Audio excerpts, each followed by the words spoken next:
Ketemu lagi bersama kami di Salam Sehat Kepri. Dan di Salam Sehat Kepri kita akan ngobrol-ngobrol seputar dunia kesehatan bersama ahlinya langsung. Nah, bersama saya Nurul Baiti. Saya Khusnul Khotimah. Kita sudah bersama dengan siapa nih, Khusnul? Kita sudah bersama dengan Mayor Laut Kesehatan Dr. Gigi Novian Abrahamning, spesialis bedah mulut, Mbak. Dan kita akan membahas tema tentang gigi impaksi. Oke, kita sudah bersama dengan narasumbernya langsung. Pemirsa, kita sapa langsung nih dokternya. Assalamualaikum dokter. Waalaikumsalam warahmatullahi wabarakatuh. Baik, terima kasih. Bagaimana dokter hari ini? Alhamdulillah baik-baik saja. Alhamdulillah. Semoga juga sehat selalu semuanya. Amin.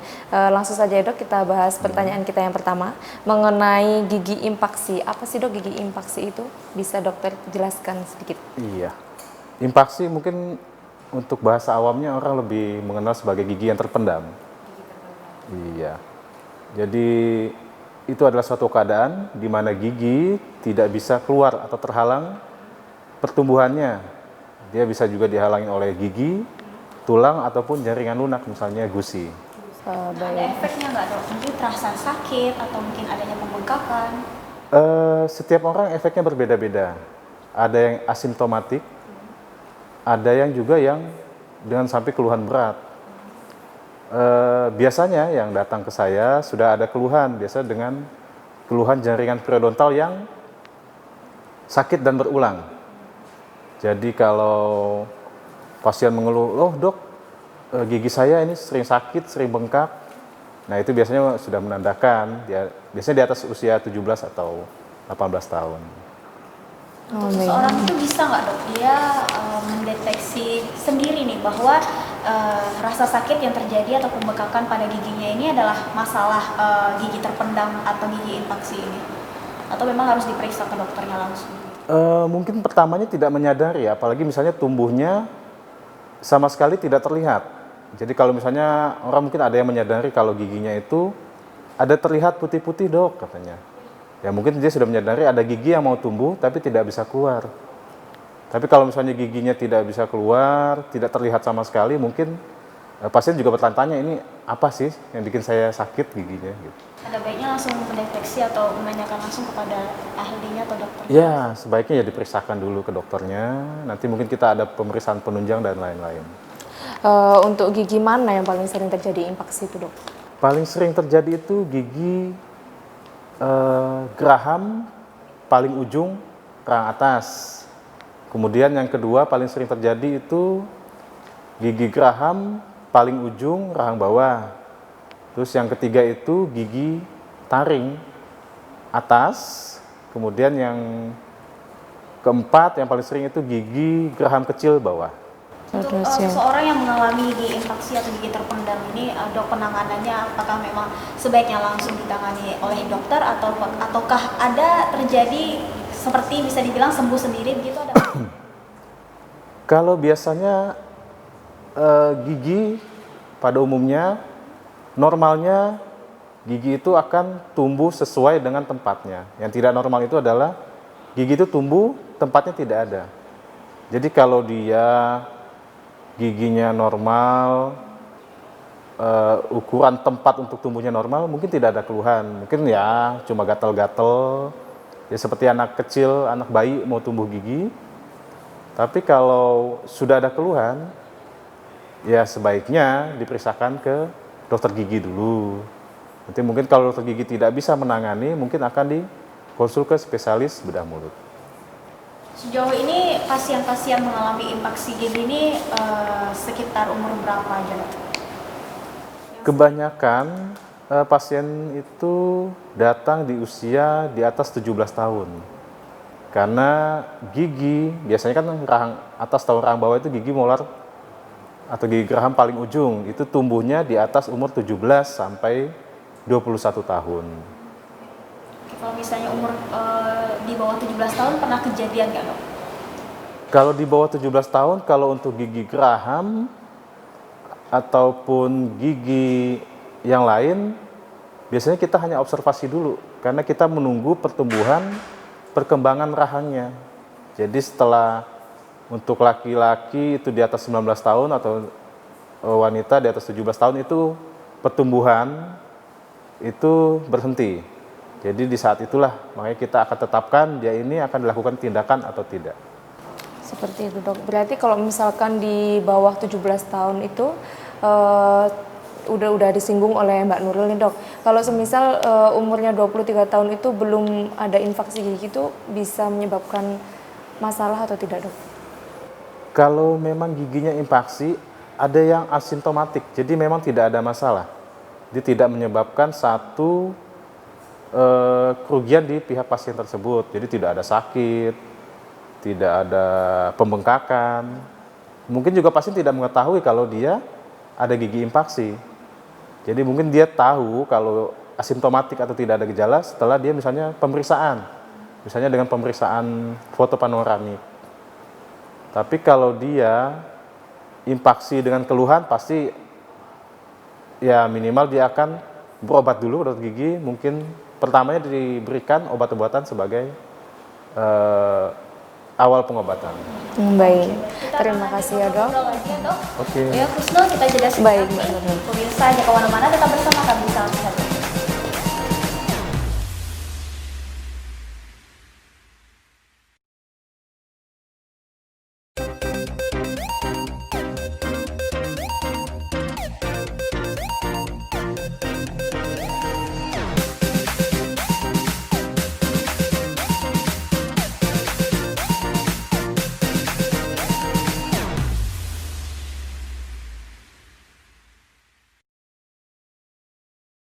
Pemirsa TV Kepri, kembali lagi bersama kami di Salam Sehat Kepri. dan kami masih akan berbincang-bincang ngobrol tentang tema kita di episode kali ini, yakni gigi infeksi atau gigi terpendam. Nah dokter, tadi ada sedikit menyinggung mengenai salah satu penyebab terjadinya infeksi pada gigi itu tidak cukupnya ruang pada bagian gigi seseorang begitu ya. Ini kenapa bisa kejadian nih tidak cukup ruang ini dok? Mungkin yang pertama ada namanya teori Mendel ya. Jadi Mendel itu misalnya dia punya orang tua, bapaknya atau ayahnya dengan rahang yang besar, giginya juga besar-besar. Terus menikah dengan ibunya yang rahang kecil dan gigi yang kecil. Oke, kemudian kalau dengan teori Mendel, anaknya ini mungkin dapat rahang kecil dengan gigi yang besar. Sehingga dari situ kita sudah tahu kalau rahang kecil giginya besar mungkin akan ada gigi yang tidak Bagian tempat. ke bagian tempat, betul. Jadi ketika tidak ke bagian tempat ya itulah yang memungkinkan terjadinya infeksi, juga terjadinya gigi yang crowded atau bertumpuk. Baik, seperti itu ya dok. Lalu bagaimana dengan penanganan gigi infeksi tersebut dok?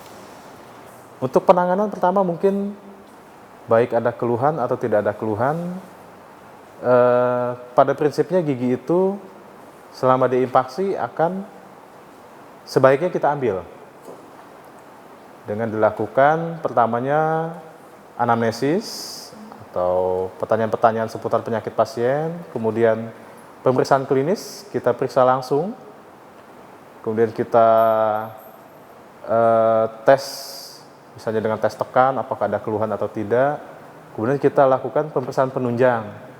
Bisa dengan sampai saat ini yang terbaik adalah panoramik foto, bisa juga kita dengan foto kepala atau bisa dengan CT scan. Kemudian untuk selanjutnya bila ada keluhan mungkin kita redakan dulu keluhannya berupa pemberian analgetik. Kemudian kita akan lakukan tindakan pengambilan gigi yang terpendam ini yang kita namakan bahasa medisnya itu odontektomi atau pengambilan gigi yang terpendam. Sampai sejauh ini berapa lama dok penanganan yang dilakukan? Apakah sekali perawatan saja dilakukan semua tahapan atau memakan waktu yang cukup panjang? Tergantung dari keluhan awal pasien. Misalnya keluhan awal pasien dia ada infeksi. Ketika terjadi infeksi berarti kita redakan dulu infeksinya. Mungkin sebelumnya terjadi abses, ya kita berikan dulu antibiotik dan analgetik. Kalau misalnya dia tidak ada keluhan, mungkin saat itu bisa kita lakukan tindakan. Berarti yang kalau misalnya mengalami infeksi tadi ada memakan waktu beberapa hari juga begitu dok? Ya, setelah infeksinya reda baru kita arahkan untuk dilakukan tindakan odontektomi. Baik, seperti itu ya dok. Lalu untuk semua gigi yang infeksi itu apakah harus atau perlu dioperasi dok?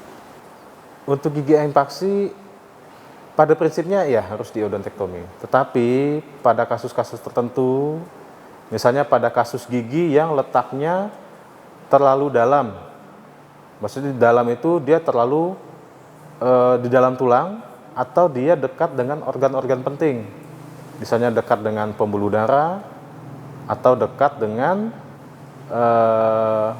sinus maksila atau dekat dengan pembuluh saraf. Akan kita pertimbangkan apakah dengan dioperasi, misalnya dengan pasien tanpa keluhan, apakah dengan dioperasi pasien ini lebih banyak keuntungannya bagi pasien tersebut atau akan lebih komplikasinya lebih mengarah ke komplikasi organ yang lain. Maka ini sebaiknya kita tunda sampai dengan ada keluhan. Sampai saat ada keluhan, kita tetap observasi pasien tersebut. Baik, seperti itu ya dok. Nah selanjutnya tadi mengenai gigi infeksi ini dok, apakah ada yang mempengaruhi atau memiliki keterkaitan dengan masalah gigi yang lain? Baik, biasanya itu yang tadi saya awal bilang, faktor orang tua. Jadi dengan penyakit gigi yang lain, dengan rahang kecil dan gigi yang besar-besar, faktor pertama adalah giginya pertama berantakan atau saling bertumpuk. Itu sudah menandakan bahwa ruangan untuk gigi tumbuh, gigi-gigi yang tumbuh pada awal tumbuh itu tidak cukup. Dari situ kita sudah bisa melihat, oh mungkin kalau akan ada tumbuh gigi yang baru atau gigi bungsu yang kita bilang infeksi tadi, itu kita sudah bisa prediksi. Kemudian juga pasien-pasien anak-anak dengan bad habit atau kebiasaan buruk, misalnya dia sering memasukkan jempol ke dalam jari atau sering membuka mulut di saat tidur, itu akan menyebabkan kontraksi di otot-otot, terutama otot-otot rahang, itu juga akan menghambat pertumbuhan dari tulang. Ketika pertumbuhan tulang terhambat, maka tulang rahang tersebut tidak akan bisa menampung dari semua gigi yang akan tumbuh. Baik dokter, terima kasih atas penjelasannya ya dok. Kita jeda saja dok, usai jeda kita kembali lagi. Jeda sejenak pemirsa, kami akan kembali lagi usai pariwara berikut.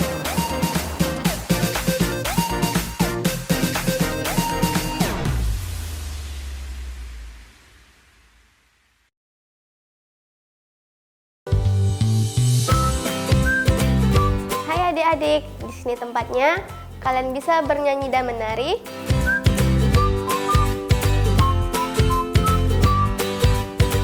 Bermain dan belajar bersama. Juga menggambar serta mewarnai bersama. Jangan lupa ya, saksikan terus Bintang Kecil hanya di TV Kepri. Menampilkan budaya Kepulauan Riau dari kesenian maupun adat istiadat. Jadikan budaya Kepulauan Riau sebagai bunda tanah Melayu.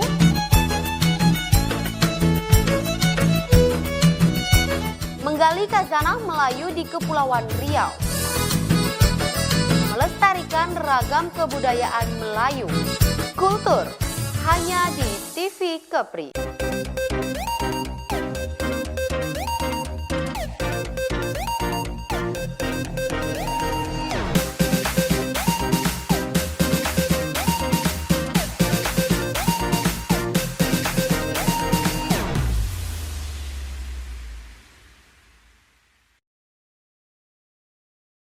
Kembali bersama kami di Salam sehat kepri. Dan kita masih akan terus lanjut ngobrol-ngobrol membahas tentang tema kita di episode kali ini, yakni tentang gigi impaksi atau gigi terpendam. Nah, kita mau nanya tentang apa lagi nih Kusnul dengan dokternya? Baik Mbak Nurul, langsung saja ya Mbak. Baik dokter, tadi kita sudah membahas tentang apa itu gigi impaksi, lalu apakah gigi impaksi itu harus dioperasi atau tidak. Untuk yang dioperasi nih dok, terkait kesehatan yang lain itu apakah ada dok masalah jika gigi impaksi itu dioperasi terkait kesehatan yang lain? Masalah kalau dioperasi? Iya dok. Jadi sebelum kita operasi kita harus tahu dulu indikasi. Kenapa sih gigi ini harus dioperasi atau tidak? Jadi indikasinya biasanya ya, pertama mungkin ada keluhan. Keluhannya itu baik baru sekali itu ataupun terjadi berulang kali. Jadi biasanya pasien itu ya mungkin stigma di masyarakat kita, masyarakat Indonesia, bahwa dokter gigi itu pasti menyeramkan dan orang pasti takut untuk cabut giginya. Jadi biasanya datang dengan keluhan yang sudah berulang. Karena biasanya pasien kita itu ya ke dokter gigi, disarankan operasi, diberi obat tapi tidak kembali lagi. Jadi setelah sakitnya sudah kita bilang agak parah, sudah berulang kali, baru datang ke dokter gigi. Itu indikasi yang pertama. Indikasi yang kedua ya gigi itu dengan karies atau bolong yang sangat besar. Terus yang ketiga adalah gigi tersebut infeksi. Bisa dengan abses ataupun adanya operkulitis atau adanya infeksi di jaringan sekitar gigi terpendam tersebut. Kemudian yang keempat adalah bila gigi impaksi tersebut sudah mengakibatkan kerusakan baik pada tulang ataupun pada misalnya gigi depannya. Jadi kadang kita jumpai gigi depannya juga ikut terkena karies karena ya gigi paling ujung ini susah untuk dibersihkan dan juga adanya tekanan dari gigi paling ujung tersebut ke gigi depannya kalau tumbuhnya miring. Kemudian yang kelima, bila terjadi kita namakan kista atau terjadi suatu apa ya kita bilang ya, suatu rangsangan dari tubuh untuk melokalisasi adanya sesuatu yang tidak sesuai pada tubuh. Jadi bisa dengan kista, jadi tubuh itu melokalisasi jaringan atau gigi tersebut. Kemudian yang kontraindikasinya atau gigi tersebut tidak kita akan operasi atau akan kita observasi terlebih dahulu, misalnya gigi tersebut sangat dalam, berada di dalam tulang rahang. Atau yang kedua, gigi tersebut berdekatan dengan organ penting, misalnya dengan saraf, dengan pembuluh darah, ataupun dengan sinus. Itu bila tidak ada keluhan. Tapi kalau bila ada keluhan, kita memang harus ambil untuk menghilangkan keluhan. Jadi kita harus menghilangkan sumber infeksinya atau sumber terjadinya adanya keluhan dari organ atau jaringan yang ada di sekitar gigi tersebut. Baik dokter, apakah dokter pernah menemui pasien yang impaksi gigi tapi tidak perlu adanya operasi dok? Pernah, jadi ada beberapa pasien yang memang giginya cukup dalam, dan saya bilang sangat dalam, yang risikonya akan sangat tinggi bila saya operasi. Jadi pasien tersebut tetap saya observasi, tetap saya pantau, kemudian saya suggest ke pasiennya agar tetap kontrol setiap 6 bulan sekali. Jadi bila ada keluhan, bisa kita akan lakukan tindakan atau tidak. Lalu untuk efek sampingnya dok, jika gigi impaksi yang tidak perlu adanya operasi itu ada atau tidak dok? Efek samping yang paling pertama itu pasti pasien akan mengeluh kesakitan. Tapi tetap biasanya kita akan berikan analgetik. Kedua, mungkin untuk daya tahan tubuh yang kurang atau lemah, bisa terjadi pembengkakan. Itu suatu reaksi yang wajar dari suatu operasi. Yang ketiga, perdarahan. Jadi karena kita melakukan suatu tindakan yang menyebabkan luka pada organ, bisa terjadi perdarahan, tapi biasanya kita tetap akan lakukan penjahitan. Kemudian yang keempat yaitu parestesi. Parestesi ini adalah suatu keadaan di mana pembuluh saraf itu cedera atau terluka saat kita lakukan operasi. Akibatnya apa? Ya, saraf itu karena ada sensorik untuk merasa. Jadi ketika terjadi operasi yang dengan komplikasi parestesi, pasiennya mungkin tidak akan merasakan sensoris. Jadi ketika diraba, pasiennya tidak merasakan rabaan tersebut. Tapi untuk fungsi motorisnya tetap bisa menggerakkan. Tapi untuk fungsi sensoris atau fungsi rangsangan halus itu mungkin pasien tidak merasa. Itu bisa bersifat sementara atau bisa juga permanen. Kemudian ada satu lagi yang komplikasinya mungkin agak ekstrim, terjadi fraktur rahang atau rahangnya patah ketika kita lakukan operasi. Itu tadi, itu biasanya pada gigi-gigi yang sangat dalam. Ketika kita lakukan sesuatu tindakan, mungkin karena kepadatan tulangnya juga yang rendah, atau juga karena tindakan operator. Jadi faktor-faktor itu juga bisa mempengaruhi terjadinya komplikasi. Baik dokter, terima kasih penjelasannya. Untuk yang terakhir ya dok, dokter sebagai spesialis bedah mulut ya dok, bisa dokter sedikit beri himbauan kepada masyarakat Kepri dalam acara Salam Sehat Kepri ini. Silahkan dok. Oke, terima kasih. Saya tetap sebagai, karena basic saya adalah dokter gigi, saya tetap menyarankan untuk seluruh warga Kepri tetap menjaga kesehatan gigi dan mulut dengan cara pertama menyikat gigi 2 kali sehari setelah makan setiap hari, kemudian kontrol ke dokter gigi 6 bulan sekali. Baik, terima kasih banyak. Terima kasih Terima banyak kasih. dokter. Atas kebersamaannya ya, pasti kita sudah banyak mendapatkan informasi Iya, Mbak Nur. terkait gigi impaksi atau gigi terpendam ini, dan semoga saya kita semuanya dapat menjaga kesehatan gigi dan mulut kita dengan lebih baik lagi. Baik pemirsa, sampai di sini saja kebersamaan kita di Salam Sehat Kepri edisi atau episode kali ini. Saya Nurul, Saya Kusnul. kami pamit undur diri. Wassalamualaikum warahmatullahi wabarakatuh. Salam sehat Kepri.